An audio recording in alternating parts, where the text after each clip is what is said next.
The system can deal with a certain percentage of people being against the system. Once that thing overflows, right, now we got a problem. That's their God. So they have to obey their master. Money.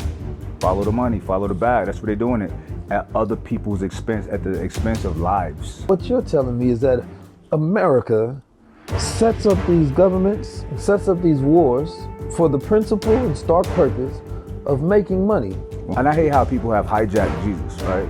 They don't teach Jesus. They teach whatever some preacher regurgitates. But if you really read scripture, Jesus ran with what they would consider thugs. He had a mob. He had a mob. Most all tribes and civilizations throughout history have some sort of war. And I believe that that kind of goes to the natural expansion of man. Violence is the great equalizer of all disputes, of all things. It always have been, it always will be. That's the nature of human beings.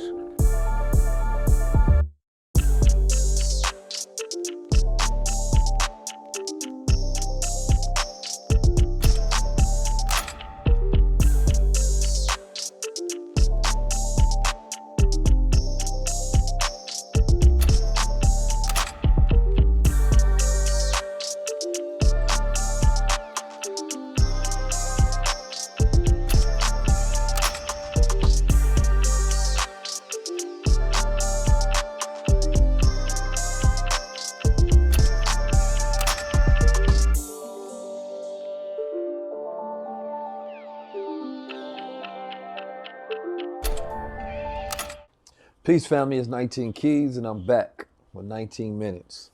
Today, I'm joined by my good guest, Mike Rashid. Mike, let's get into a flow of conversation. So, what is the best state for man to live? The best state? In war or in peace? In war. Why? Because, all right, violence is the great equalizer of all disputes, of all things. It always have been, it always will be. That's the nature of human beings. Now, if people that live in relative peace, they only have that peace because of great violence in this world that we live in. So for a man and I'm saying for me, not all people, I feel like I need to exist and always be in a state of chaos, right? Not that a chaos that you could see, but there's a relative chaos that I'm always prepared for war. Physically, intellectually, financially, spiritually. These are all jihads that I'm... What does war mean to you though? War, an extreme conflict, right? Conflict to where the only resolution is who's gonna win.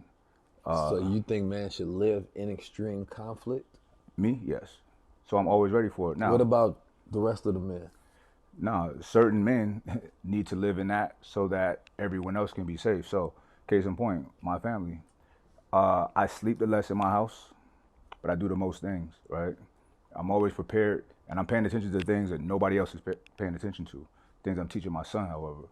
But that's what my job is as the patriarch of my home.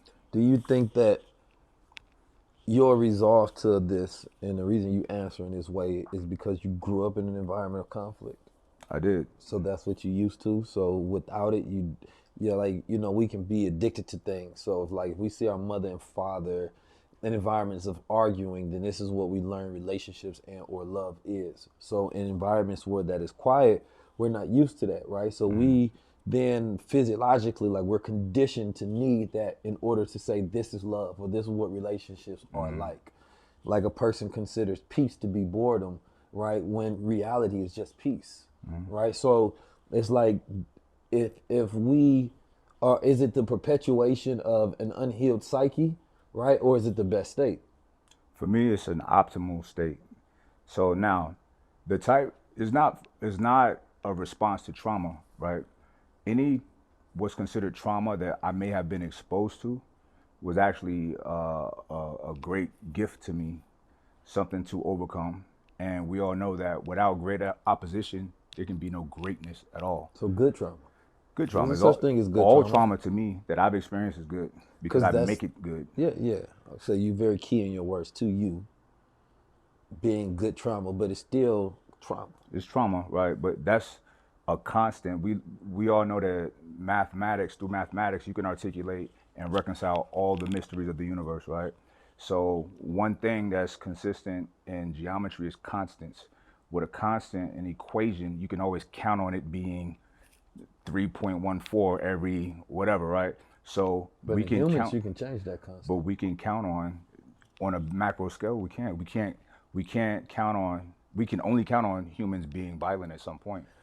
Humans, but I'm saying at first you regard it based on you as an individual, right? Because all humans can't live in a perpetual state of conflict, Correct. right? Otherwise, we would just have chaos. And then there are men of different degrees on how they transmute trauma. For some people, it kills them, right? For some people, the anxiety and the stress make you fold under pressure. Right. And for some people, it's good trauma. It gives you purpose. It gives you reasons. It gives you something not to be. It gives you a state never to be in again. Like, if you found yourself as a child, something happened to you and you felt weak or you were bullied and you decide this is never going to be a state or a place I will exist in ever again. So you become stronger. Right. You develop yourself in every area so that that child is never left unprotected again. Right. Then you can convert that into excessive behaviors that can actually be good if they're habits that are allowing you to thrive in the world, right? Like the pursuit of, creating products to get riches, right? There are many people who are filling voids because of the traumas that they went through and never wanting to be in that state again, so they have to live as far away as possible. Right. I get that. Keith, let me explain my reason, right? And my purpose and how I'm designed, right? I always identify with the archangel Michael, right? And Michael was like the henchman. He was the highest order of angels, and his job was to ban Satan from heaven and protect the good people, right? He wasn't messing with Jabril, though. No, he was an archangel as well. It was Michael and Jabril. So with that, I've always been the same way, right? So you're my friend, you're my brother, right?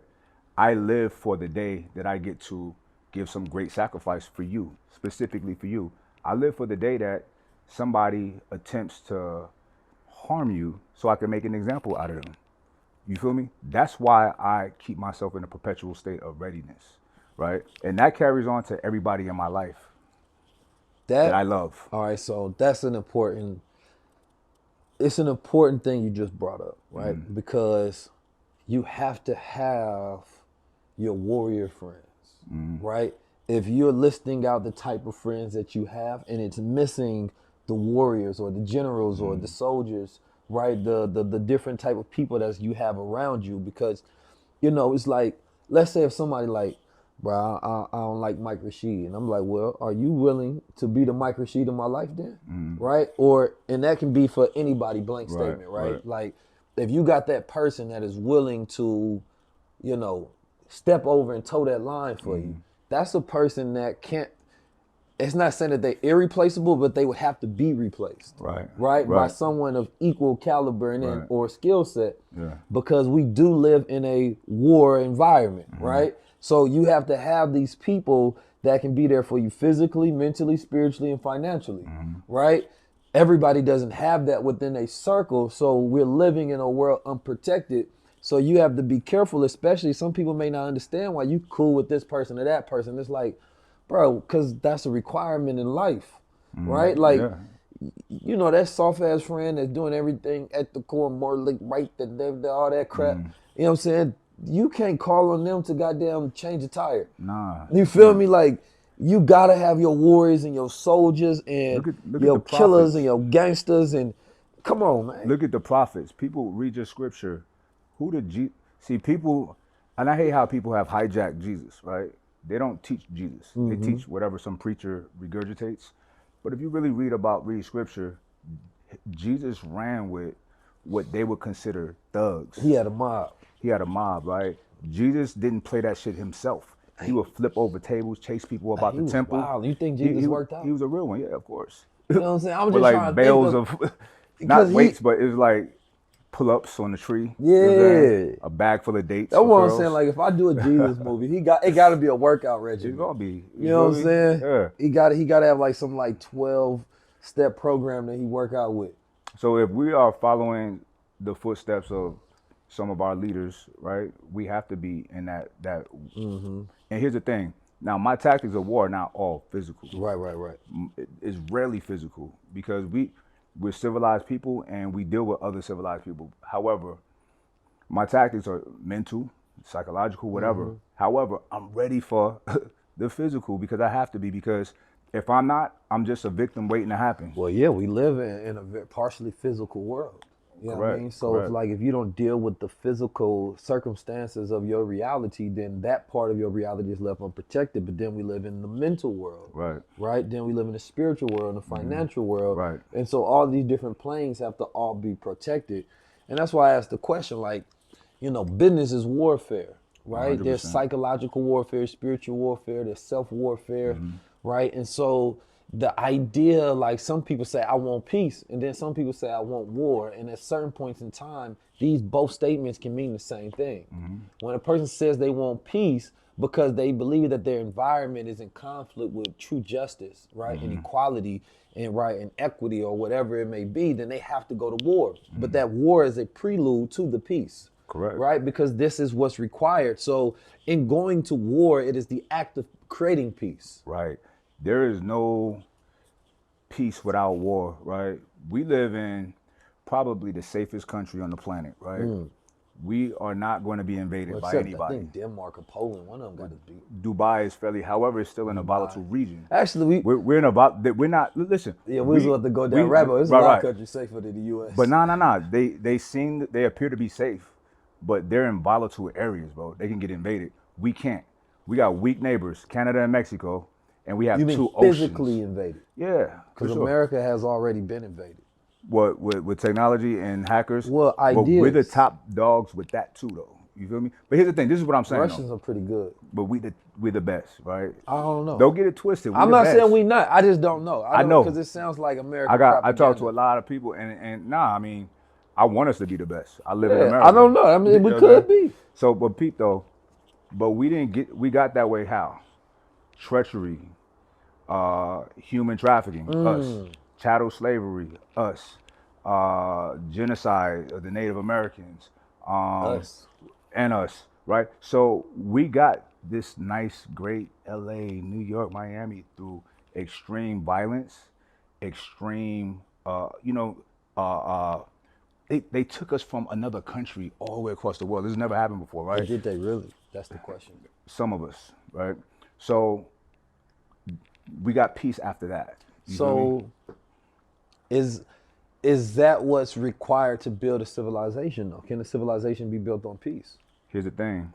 It seems like it can't. I'm gonna tell you why. Because it's so many people.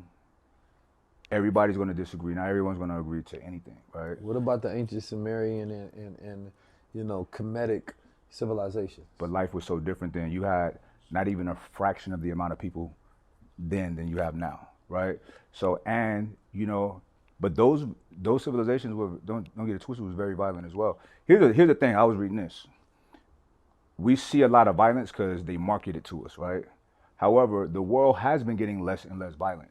Less and less people are dying, even though there's more people. Even warfare. So they said there's around 10,000 people died in the Palestine-Israel conflict so far. Bro, it should be 100,000, right?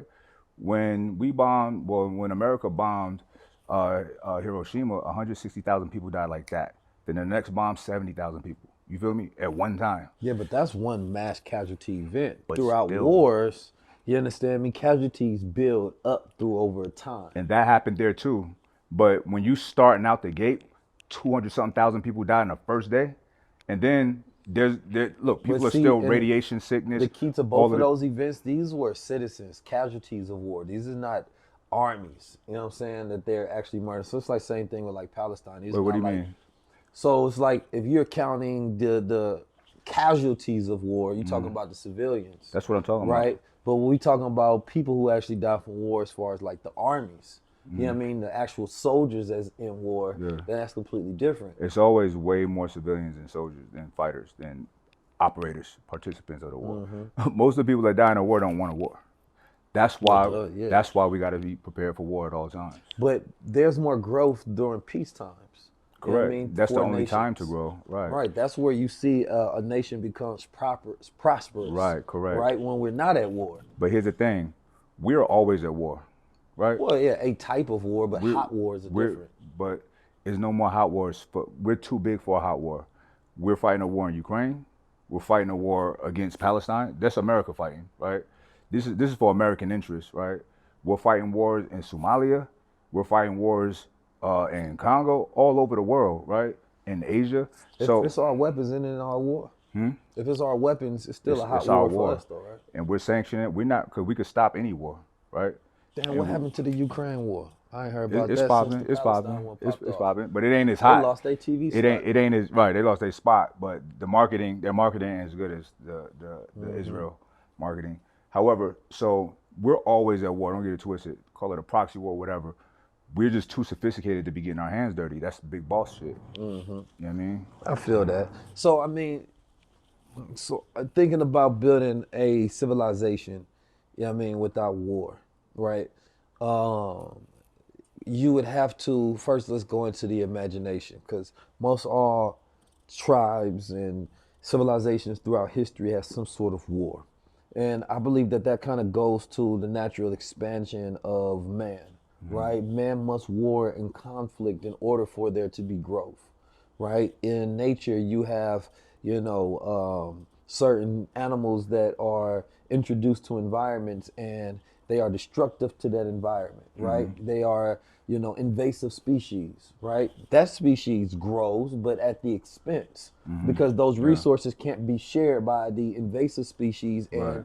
the one that is already native. Correct. And so that's the same thing that happens to man. Sometimes we have invasive ideas, right? We want to grow technology, but it requires, right, resources from the Congo. Yeah. So there's the benefit of this technological advancement to the detriment of a people that we are able to appreciate an innovation, but that innovation of civilization comes with savagery inherently, right? And so that's the instance of where is man truly, are we ever advancing in humanity is the question. I think we are. It's slow, but just think about it, bro. Like, now there is always going to be evil because humans got that potential to be a devil or a god, right?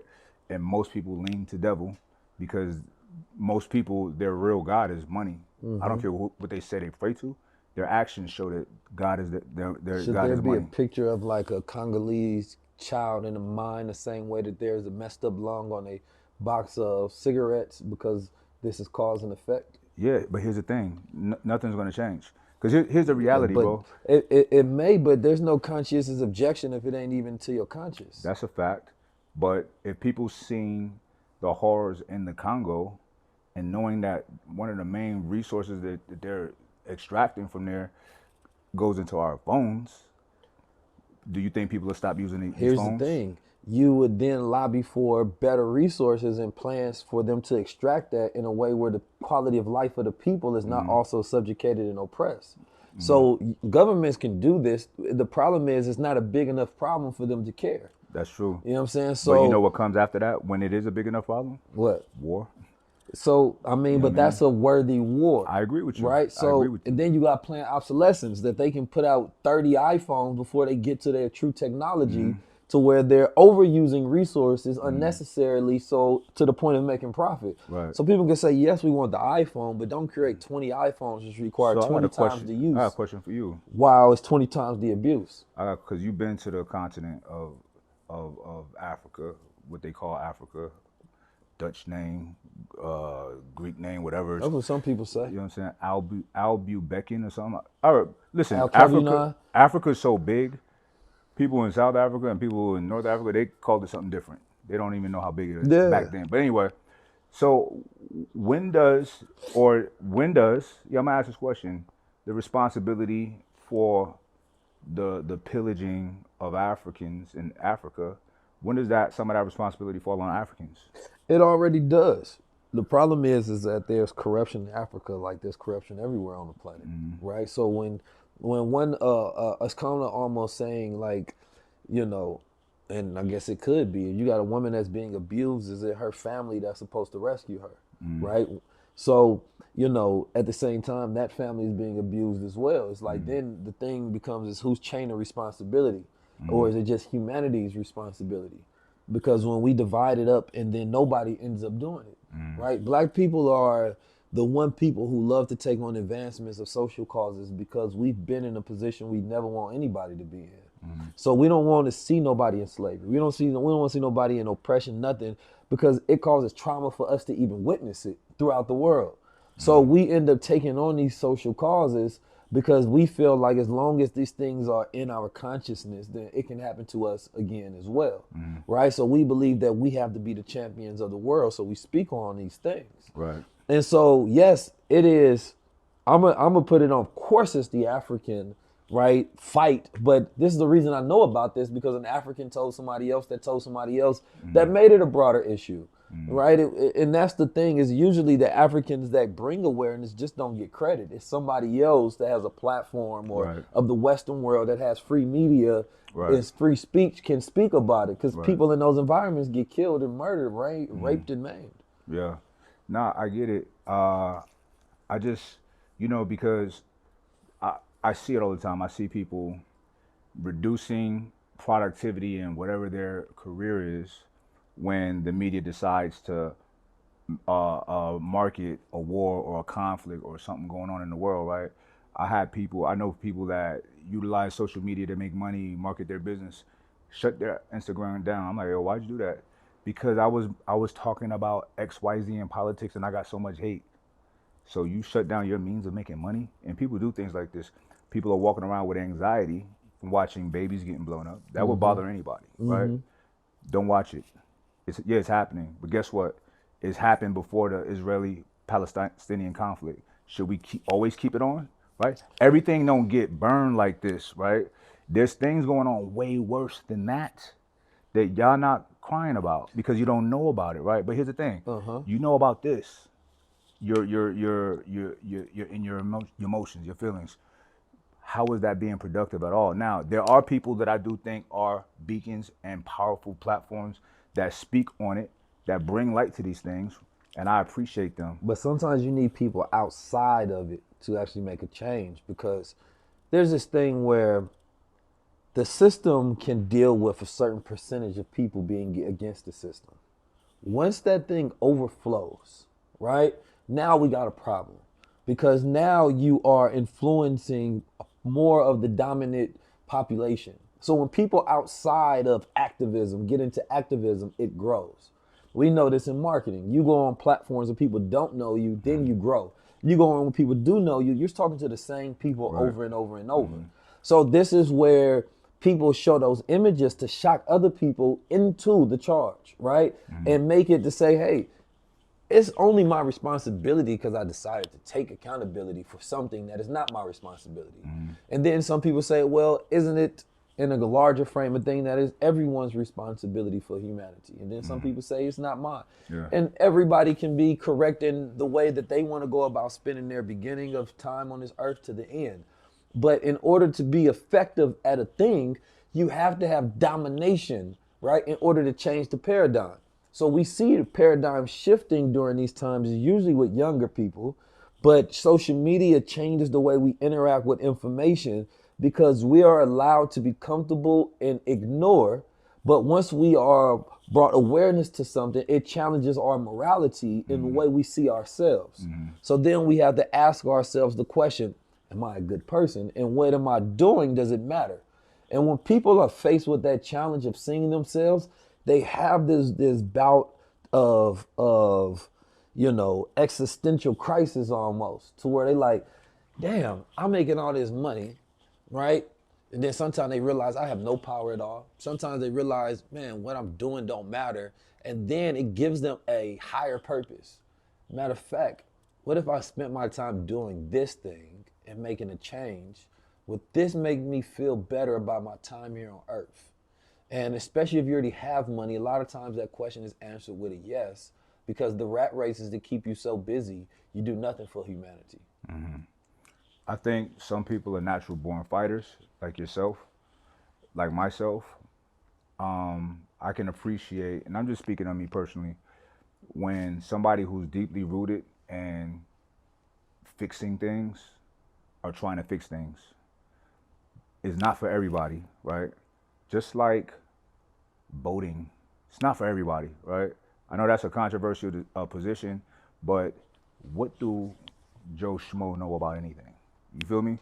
So But certain isn't things. voting for everybody? Voting is a part of the war. Well, that's voting. And I'm not a voter. But pusher. look, voting is a system that they came up with, and they make you think that it's the most noble thing. I don't agree. I think it's a tactic because voting people's is votes are not really counted like they think they a vote, part of so-called system of the belief in democracy.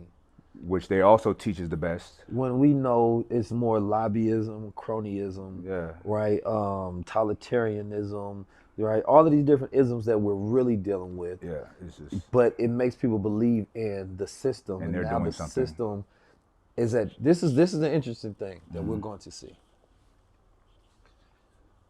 It's gotten so bad politically that even the most stark proponents for politics and for voting cannot justify their action of going out there and telling people vote for the lesser evil.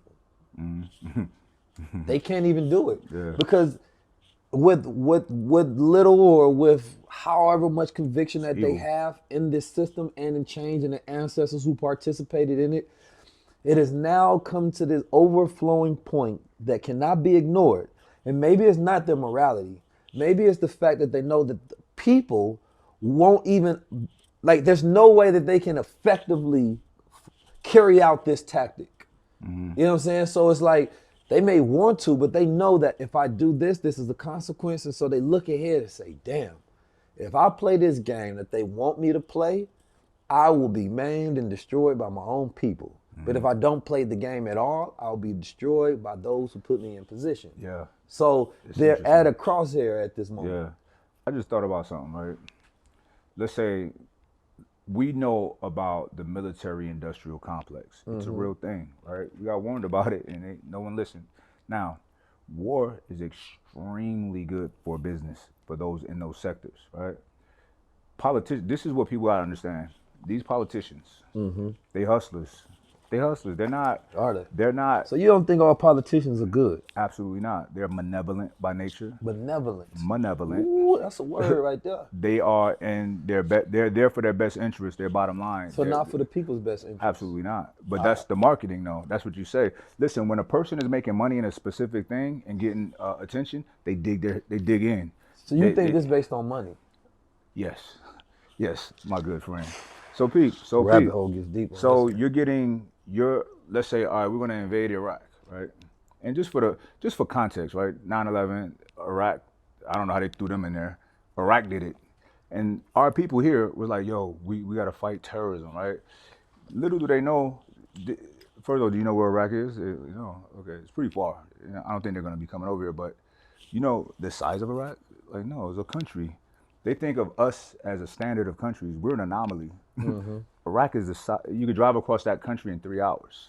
It's no threat to us, right? So, but why? So it's What's like a the little real? state. What's the real reason? It wasn't a mistake. No, a state. Yeah, it's like a city, a big ass city.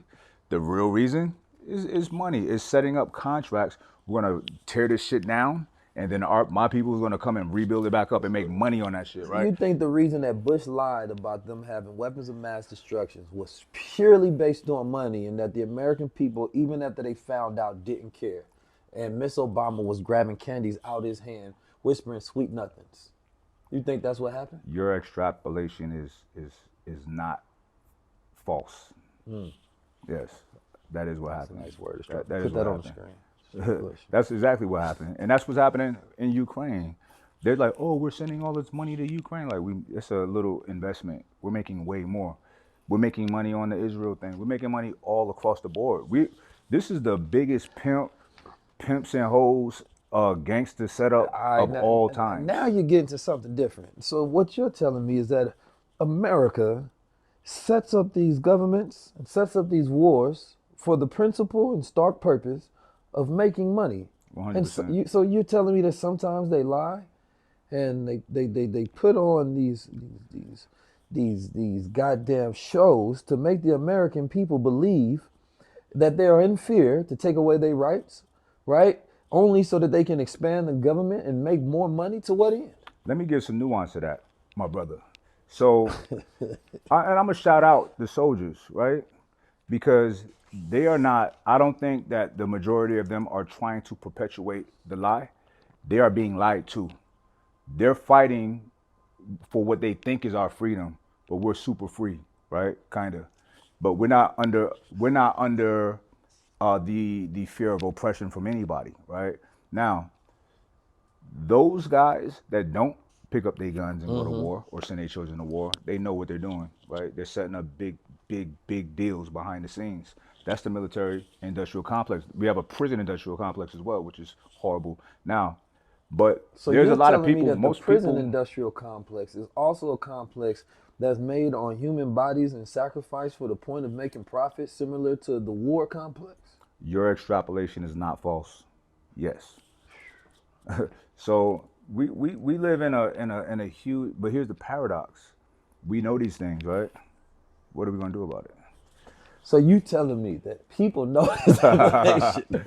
You're telling me, wait a minute, you telling me that people know this information, and instead of actually doing something with it, they just continue to go about their day as if they have completely consented to whatever the higher ups want to do. Your extrapolation is not false. Yes. So we're watching it in real time. We're watching what the UN calls war crimes with what's going on in Israel to Palestine. The UN is calling it war crimes. Other nations are backing away from Israel, right? But nothing's happening. Nobody's doing anything. Wait a Nobody minute. cares. You telling me that Israel is able to commit war crimes, which is against the Geneva Convention, is against the UN, and the US knows this, all the way up to the president, the cabinet, the Congress, and they still allow Israel to do this while sending aid to Israel? Now, what possible reason could they have to ignore their own Yeah, it's rules? a good question. God, their God. Gold, oil, and drugs? Money, yes, that's their God. So they have to obey their master. Money, follow the bag. That's what they're doing it at other people's expense, at the expense of lives. You feel me? These are the types of devils that we are amongst. That's why I stay in war mode. What is a devil? A devil is one who is the polar opposite of a God, of a righteous God. What's a God? A righteous God, I'm gonna tell you the type of God that I am, right? I'm a person who I am my own self Lord and Master, right? I control my destiny based on my decisions. The heaven or hell that I experience on earth is because I created that heaven or hell. That's the God that I am, right? The So you're God that I, telling me the God that of all things that I subscribe. Wait, not too hard, not too hard. That I subscribe to is a benevolent God, right? Who, like in Islam, it's the submission to the will of Allah, to the will yeah, of God. yeah. Allah means one God, right? Islam means peace and submission, and that's to all things of a natural order. So that is God, right? Now, war is part of that. War is part of this whole cycle. Violence is part of it. We can't be. It's righteous for a man to be formidable and ready. Not a man shouldn't want war. I don't want it, but he should be down and divorce his emotions from that activity because it is inevitable for all of us. So we should just be ready. A homeboy of mine just the other day, last week, you might have seen it on the news. He going home minding his business to his family, and somebody hops his fence with guns drawn. You know what he did? He pulled out. He kept calm. Got behind the thing, bop, bop, bop, fought him off, right? Calm, I seen that. calm. That's you met him. We was at our Soho house. Remember he came. He was talking to us. He came to the table. Yeah, that's the homie right there. That's Vince. Wow. Yeah, that's my dog, right? But that's what these are how we gotta be. We have to be calm amongst chaos. That's why I'm like, bring the chaos. It's cool. Watch me be calm in it. All right, so you're telling me that there are people who believe that to be a god is to take on the responsibility of one's own willful creation and state of existence of heaven and hell, and that you have the ability to go to war for one state of existence and maintenance of that state of heaven and hell, and which double would say that heaven and hell is not a place in between the plane of earth from a lower in ground with fire, devil horns, or a higher in sky with Odin, thunder, right? Or white Jesus. You're telling me that it is a state of dimension or a state of being that one can willfully decide, specifically being righteous, which would be living in correlation with the laws of nature to maintain that state of existence. That is not false. Yes. Listen, if we read scripture, there is literally physical descriptions of heaven, physical descriptions of the pearly gates, of what it looks like and feels like to be in this place. Why would that be there if that was not attainable, right? People often look down upon religious leaders, right? Because they may have expensive things, helicopter, whatever. Listen, that man understands, right? He understands that his destiny is based on his decisions. So that man did whatever he had to do, as long as it's righteous, not hurting and stealing from other people to get these things. And listen, when you put that into your mind and unlock it, when you cast those spells on yourself of abundance, you have abundance. You know what I'm saying? Listen, the devil tells people they can't. No, that's not realistic. The devil tells people to shh. The devil tells people to fall in line. Shut up. Go to that classroom and raise your hand to release your faculties, to use a bathroom. Right? What kind of that's the start of oppression. That's the nice oppression that they teach. Is that the devil? That is the devil. I mean, that's a very odd I think it's demonic. example to use. I think it's demonic. Because in some ways it can be the first lesson in discipline, right? And the first lesson in restraint. That should come from home. Should, but if it doesn't, for children, let's say, who don't have parents, children who don't come in households that have that same value or a moral system or code or training or ethics in that, then the school can't not make an assumption that this child has that, and they have to be in a certain code of conduct in order for it to benefit the other children in the room as well. So it's hard pressed for me to say that that's the devil when the intentions behind it, right, and the effect of it can be good. It can be, right? Doesn't mean that it's not demonic. Now I'm gonna tell you why I think it is demonic. I have a friend, shout out to my homie Soul, who was a substitute teacher for some years, right? Oh, before you go there, what does demonic mean? Demonic, characteristics of evil, of the devil, of negativity, of things that prohibit people to be sovereign and live peaceful, free, happy lives. That's demonic. Because look, let's talk about the average setup. Go to school, right? Just get out here and go to school. You don't have much interaction with your parents, right?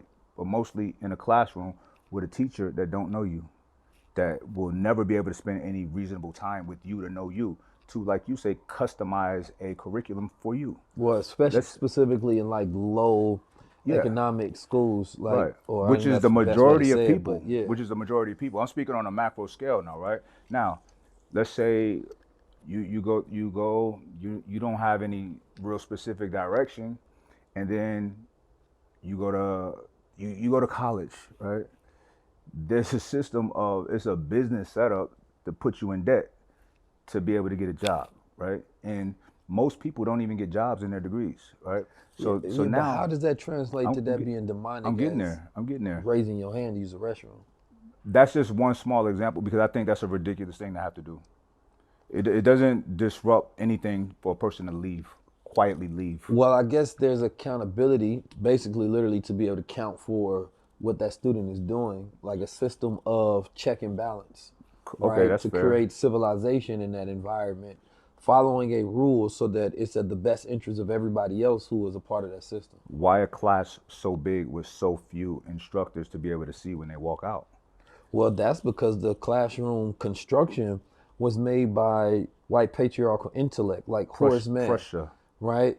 Like when you go to why teachers are not paid as much is because it was seen as a Demonic. woman's job. And it's demonic. Right? If it was a man's job, then they would have automatically increased the wages, right? Because men were getting paid more. So it was seen as a feminine job, right? To usher in this indoctrination into these students so people get paid less. And so a person would think that one teacher, right, to a class size for whatever reason, that is the standard, right?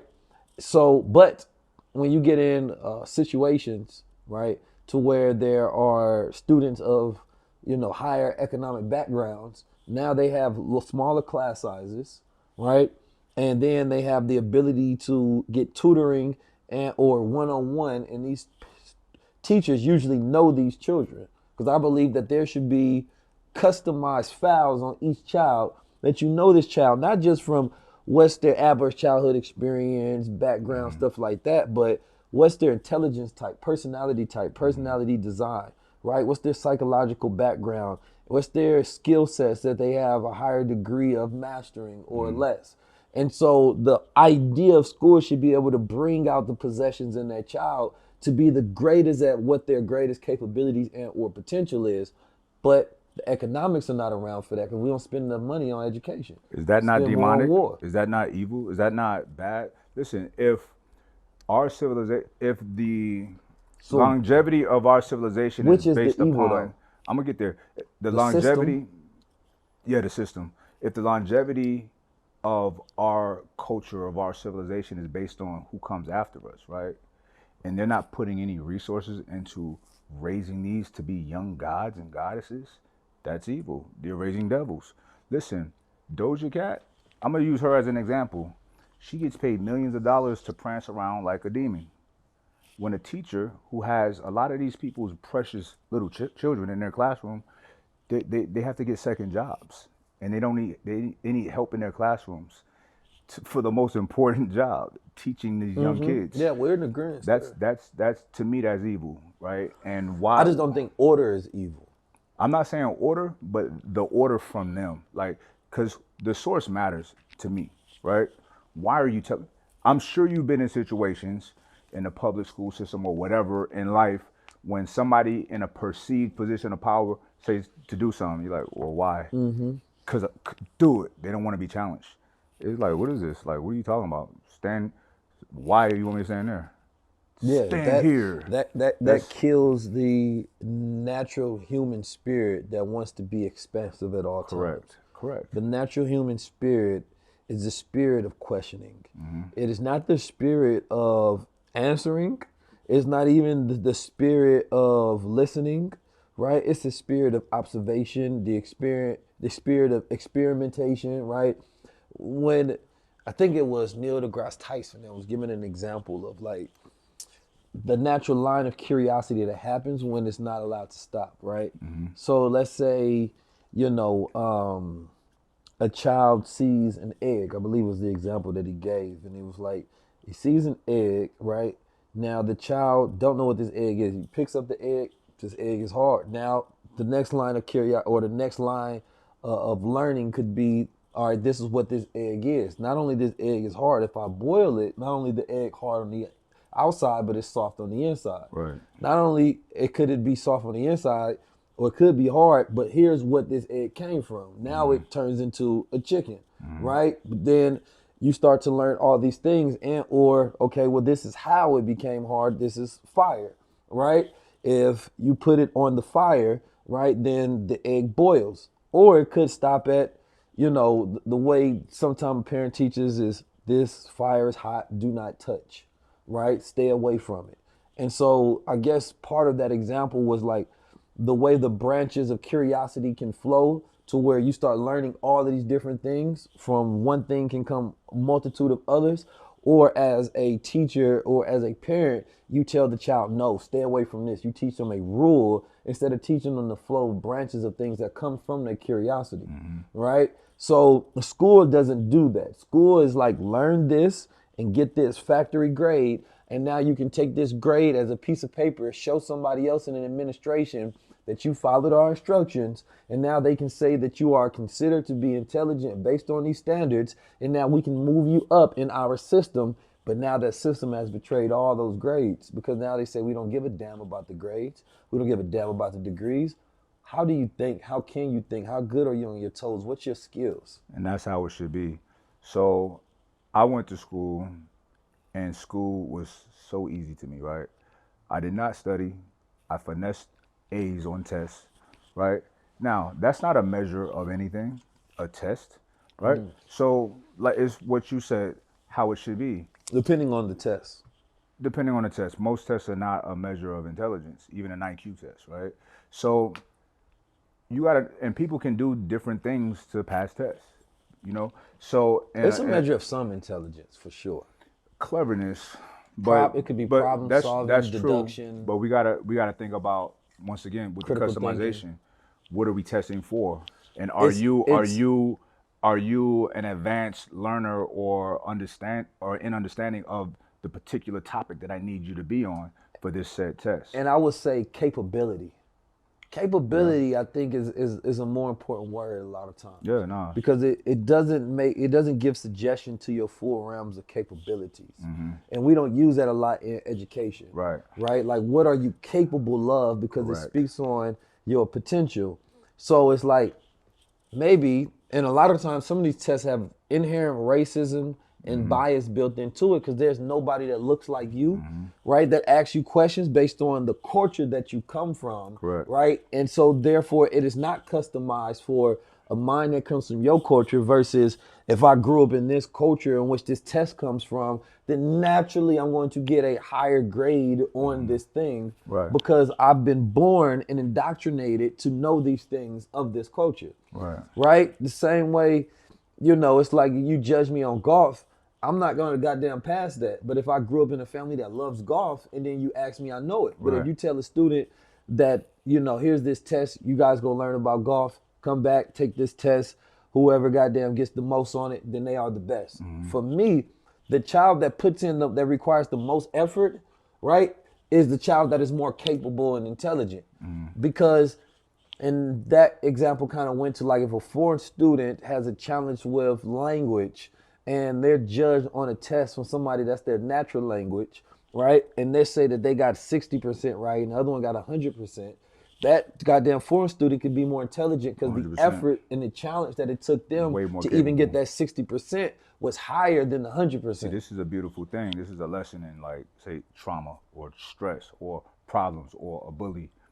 The bigger, the greater the opposition, the greater you have the opportunity to be.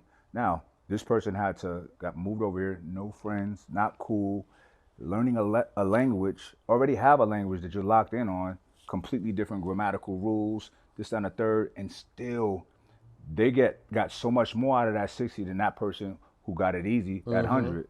And I love that. I'm all about that. Even my philosophy and training, right?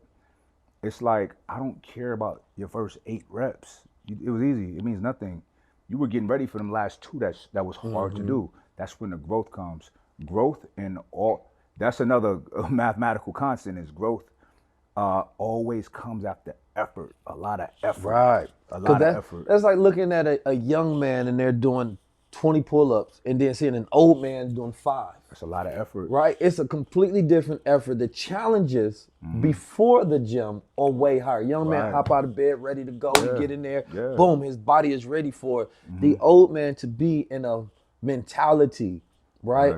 To put themselves in harsher conditions, right? Consistently over time requires a completely different condensed mindset and effort than the young man. So we haven't really learned in society to grade those things properly. Thank you. That needs to be a subject. Yeah. Stress. The stress factor, Not the even challenge, stress the management. effort. They don't even call it stress management. Call it make stress your bitch. That's the name of the course, right? Stress your bitch Make course. stress your bitch. Listen, when I went to jail, I What made college jail. was that be at? All of them, Harvard. Look, I always say I made jail my bitch. What do you mean, Mike Rashid? All right, when I got in there, what did I have an abundance of that I didn't have on the streets? Time. What do you do with that time? Studied and wrote ebooks, sent them out. Man, you got time on the streets too. Yeah, but your circumstances, you be busy doing stuff. You know what it's called? It's a decision. You know what it's called? Discipline. Free time. Look at her. So that you got an abundance of time. You're living in an abundance of time. But see, here's the thing. It's all about perspective, right? So look, on my sentencing day, right? This is no bullshit. Yeah. This is why it's like I gotta make life my bitch. My sentence, and this is all about perspective. I'm going into the courtroom with the possibility. There's three possibilities. One, they throw it out, which is not likely. Two, they give me the plea that I said I'll take, right? Three, they say, fuck all that, you're doing 15, 20 years, right? I was prepared for the 15, 20 years. I was okay with it. I was at peace with it. Well, what are you gonna do? My contingency, if I got that time, y'all thought Malcolm X was smart? Wait till your boy get out, right? I'm gonna study everything. Pure mind, pure body, no pollutants. I'm going to bed on time. This is gonna be great, right? I calibrated my mind to make sure that when and be a shining light for my brothers behind the wall. That's what I was gonna do. So I calibrated my mind to make jail my bitch, like make it serve me, right? So that didn't happen. I got the best case scenario. So, but I was ready for the worst. I'm always in a heightened state of alertness and war and conflict. I'm always ready for it. I don't want it, but What does it I mean have to to be make ready peace for it. with something? To make peace with something, let's say that the outcome may not be ideal. Make it ideal because you got to do it anyway. So why complain? Why not find a way to make it benefit you? Is it a way of like surrendering to something? Nah, it's not surrendering either because you can like say, all right, fuck it, and go in there and let the time do you, all kind of weird shit going on. But you like, nah, I'm gonna go in there. All right, case in point, with my daughter, I love my daughter Ivy. That's my baby girl. But I knew that, all right, when she get like 2, it's gonna be rough. Terrible tools. So what I did, no bullshit, bro. I calibrated my mind to like when it's time for her to go outside and play, I'm gonna wear her out. You know what I'm saying? She ready to go, like, nah, come on, let's play some more. Let's go. Let's go on adventures. To this day, we have adventures. She 8 years old. We still go out on our adventures, right? I started liking it. You know what I'm saying? So it's calibrating your mind to, it's not surrendering. Because if I surrendered to it, it's like, all right, come on, let's go. Like, nah, I'm excited. I can't wait to get home on our adventure days. Well, I Let guess me hurry up and get surrendering home. is, but submitting to the idea that it has to happen, so there's no fight. I'm not submitting to it either. I'm being excited about it. This is what I want to do. Submission is power. It's powerful. I got to think more about submission. Is all right. Is something or an entity have a mission and you're coming under that mission. Submission. Yeah. So I don't see that for that, right? For submission well, it's is to an idea, not more so to the system. Okay. Right? Because if your higher self comes up with, this is the best idea, the best way for us to go to, right? It's like the serenity prayer. God grant me the ability to change things that I can't change, accept things that I cannot, something like that, right? So you're submitting to the idea that this is the best flow in order to get peace, because otherwise there's a friction, right? And so it's like kind of goes back to the original conversation of like, what's the best state, war or peace?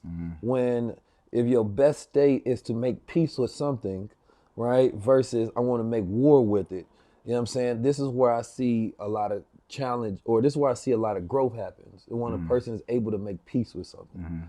Because there's a flip side. I'm going to go to war with it. It's really a perspective change. Correct. I want to go to war with this time, and in this time, I'm going to challenge everything about what time is. Right. You go back to, I think it's Joe Johnson.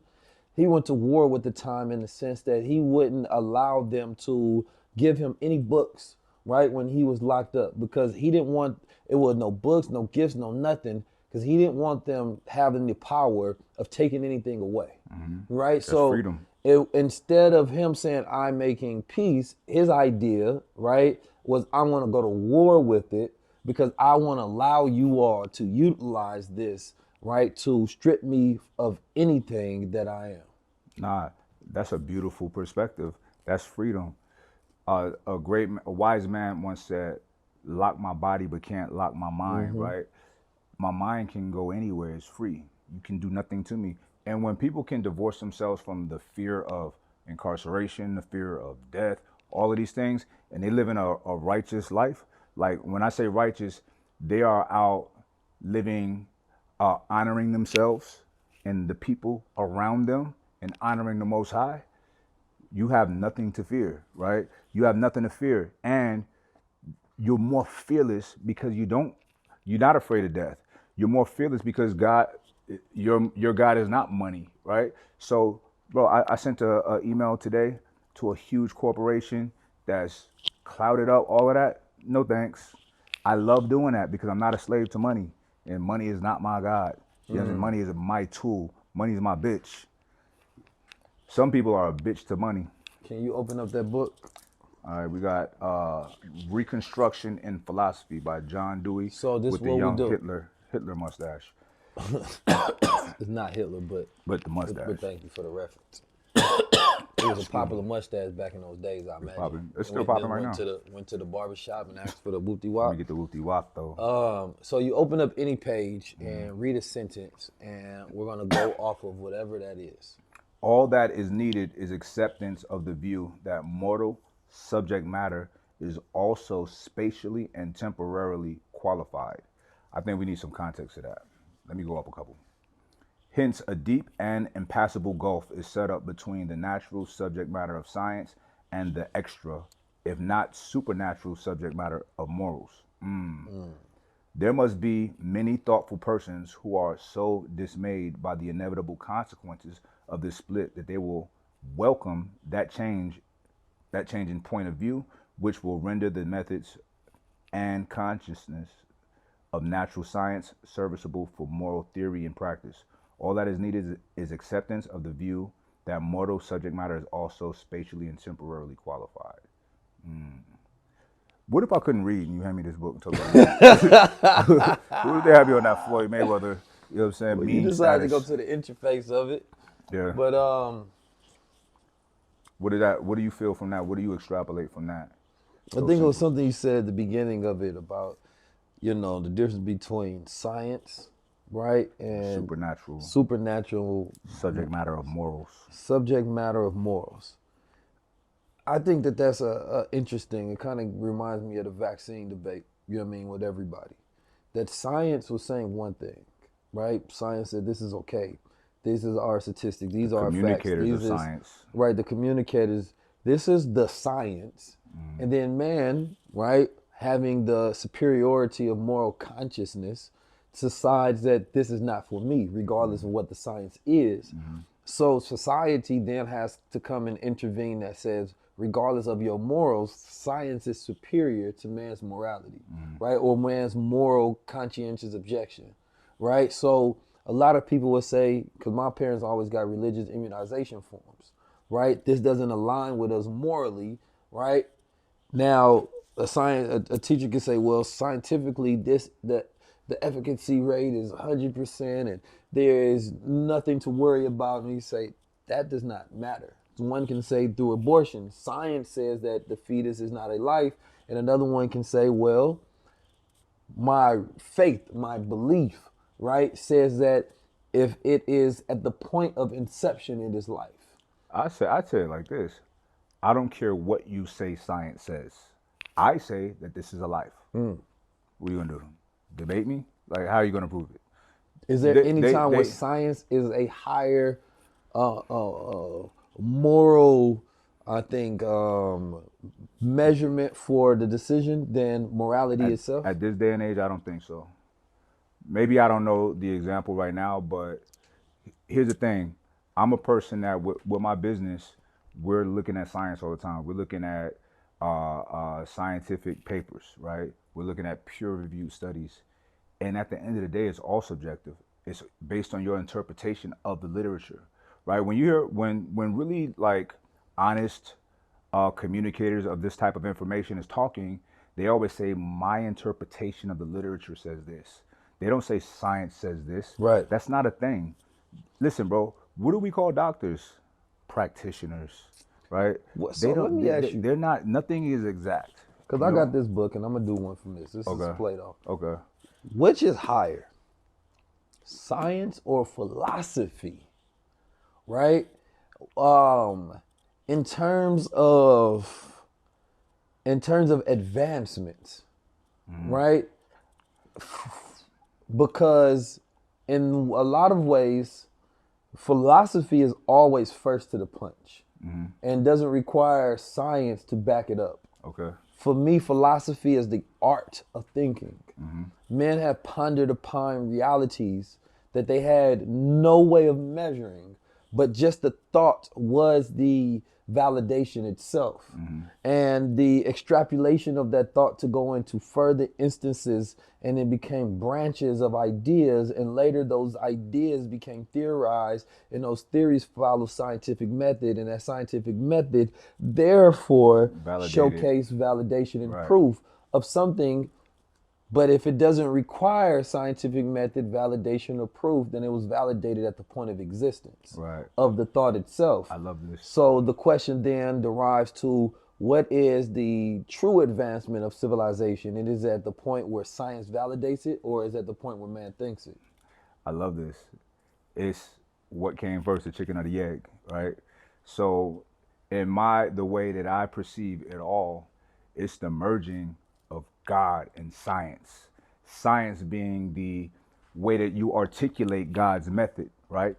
Call it science, call it what you want, right? So, we will not ever be able to even formulate a scientific method or experiment without there being a thought first.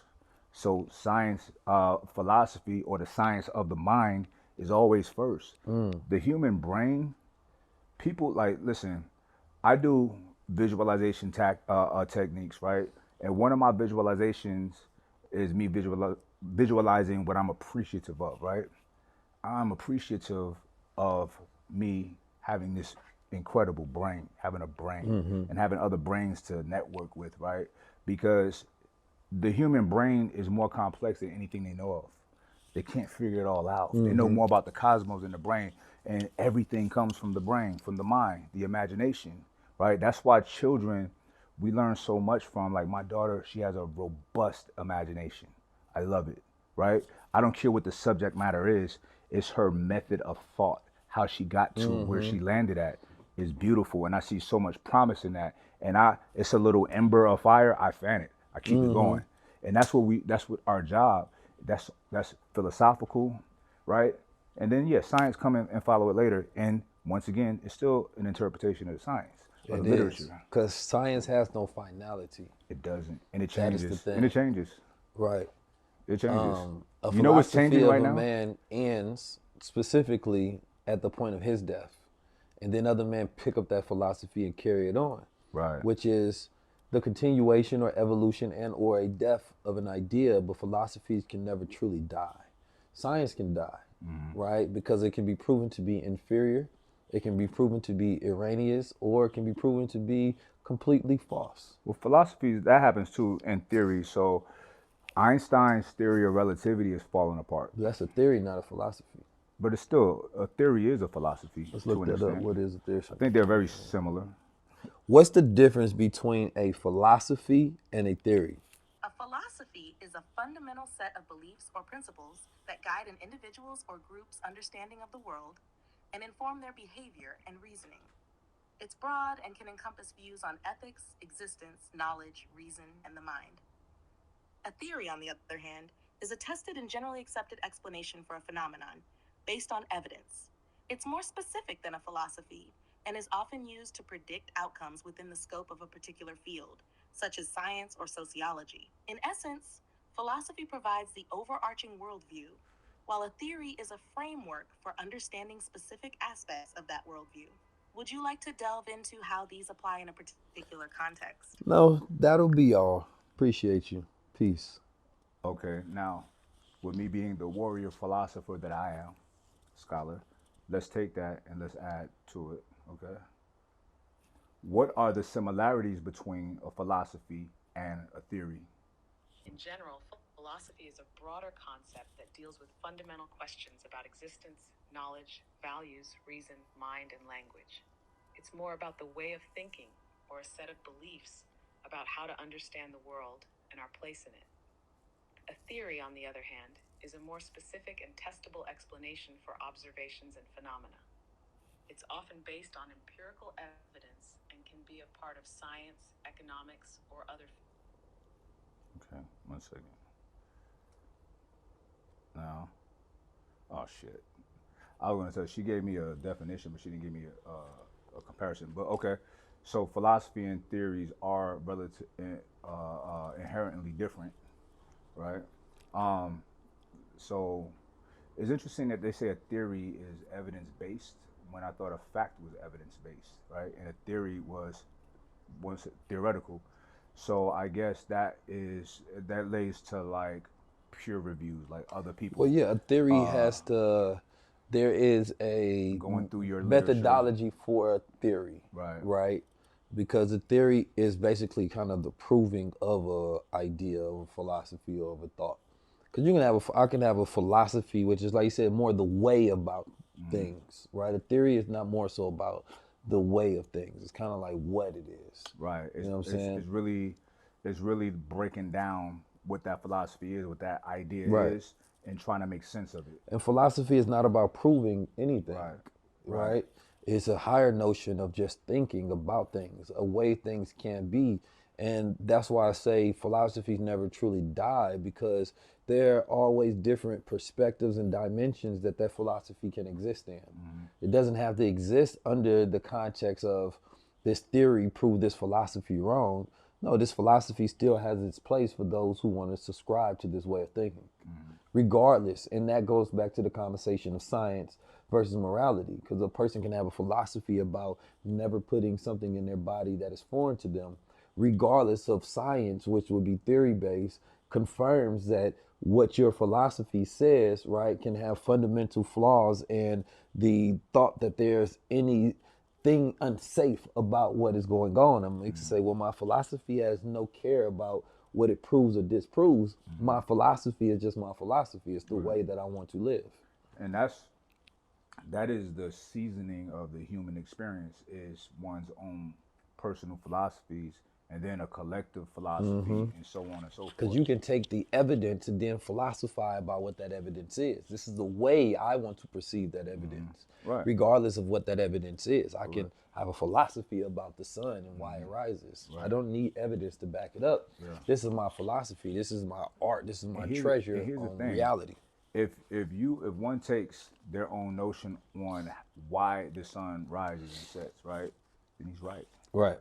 And you can take any information and still make it fit into what your notions are. So, that's all. That's what I love about life. All right, here we go. Then I heard someone reading, as he said, from a book of Anaxagoras, that mind was the disposer and cause of awe, and I was delighted at this notion, which appeared quite admirable, and I said to myself, if mind is the disposer, mind will dispose all for the best, and put each particular in the best place. And I argued that if anyone desired to find out the cause of the generation or destruction or existence of anything, he must find out what state of being or doing or suffering was best for that thing, and therefore a man only had to consider the best for himself and others, and then he would also know the worst, since the same science comprehended both. And I rejoiced to think that I had found Anaxagoras, a teacher of the causes of existence, such as I desired, and I imagined that he would tell me first whether the earth is flat or round, and whichever was true, he would proceed to explain the cause and the necessity of this being so.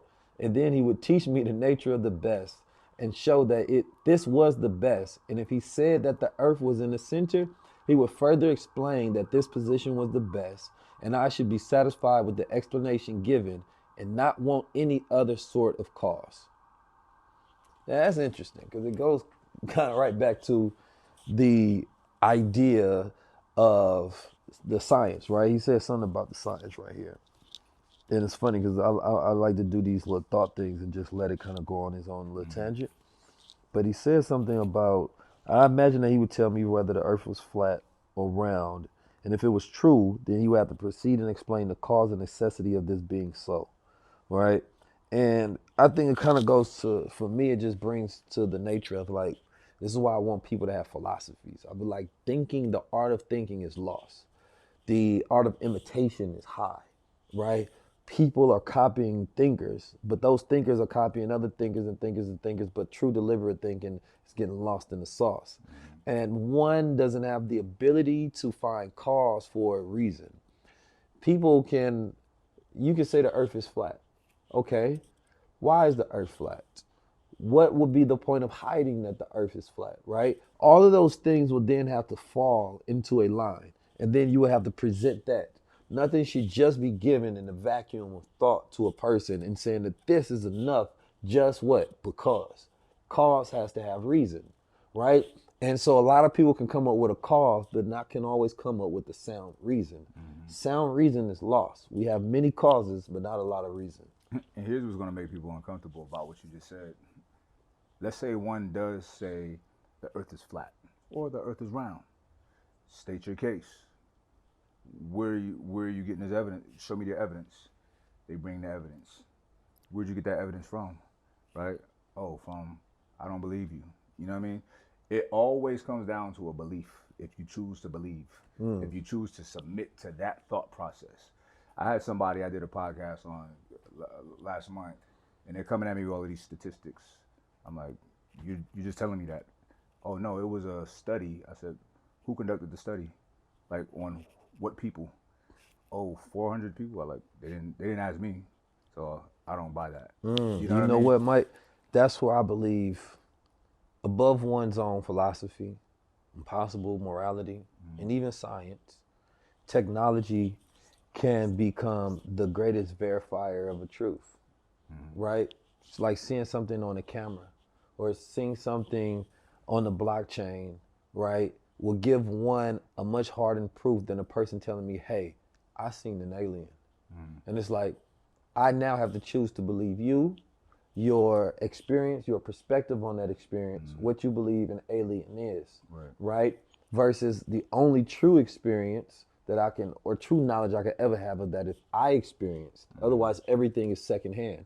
And the hand that teaches me or tells me, I then have to be the best vetter of that and know their whys and everything that comes along with that, which never truly gives me the experience. Correct. So where technology allow man to confirm things he's never experienced by giving him an experience.